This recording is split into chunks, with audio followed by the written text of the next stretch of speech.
Thank you so much, Reverend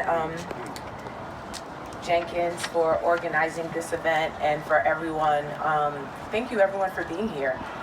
So on Saturday, I went to Tatiana Francois' funeral because Tatiana grew up in my family church. I haven't been the same since. I watched a mother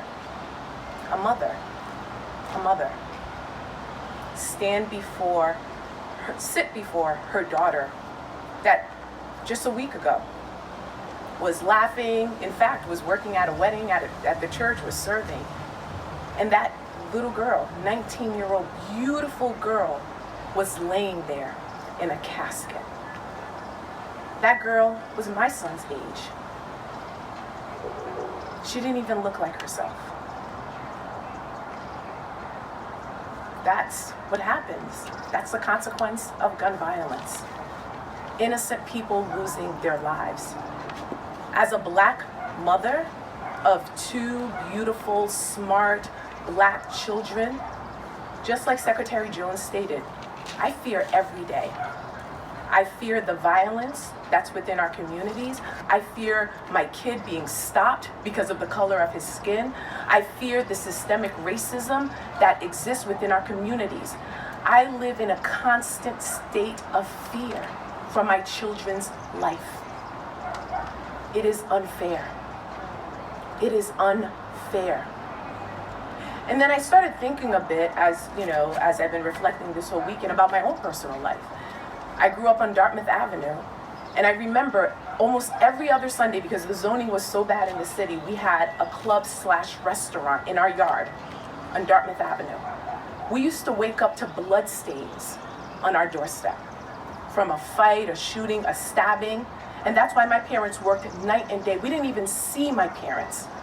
They were working in the restaurant, CNA, factories, just to save enough money to buy a house.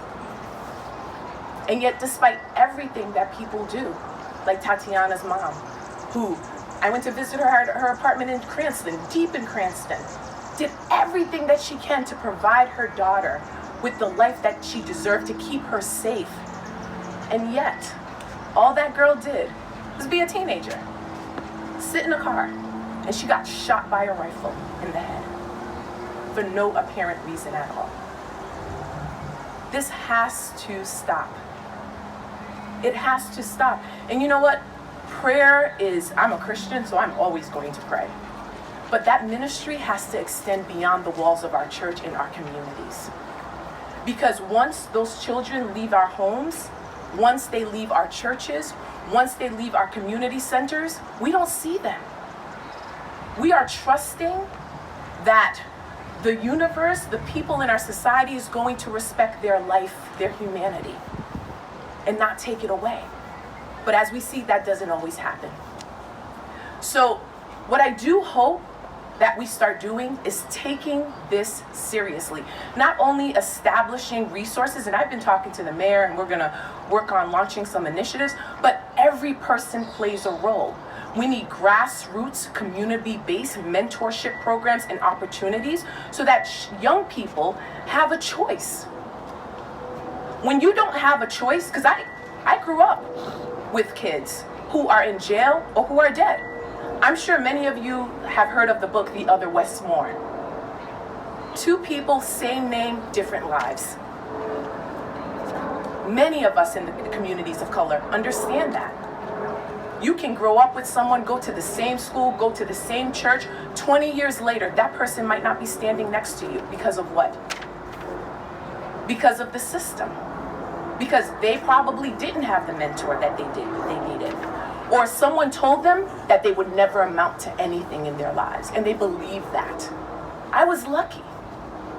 I had teachers, I had parents who made sure I did what I was supposed to do. I had friends who encouraged me, but not everyone has that. I started working with youth when I was in high school. Miss Johnson, when I was in Mount Pleasant, had a program at the training school. And I decided that I was going to volunteer with her and go to the training school. And I'll never forget this young man. He's from Mount Hope. I don't even know if he's alive. We had a discussion about goals and hope. I'll never forget. I was like 15 or 16 years old, and I remember crying because I couldn't relate to this kid because he told me he didn't have hope. He didn't have dreams. None of our kids should feel that way. So what I do hope that is every single person here thinks about what they can do to support their community, because we have to start young. We have to start with the young kids.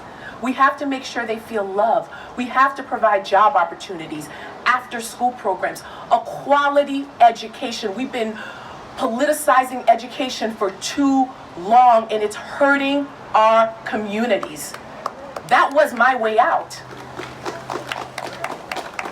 So I do ask that all of you hold your leaders accountable, but also get involved. Be a mentor.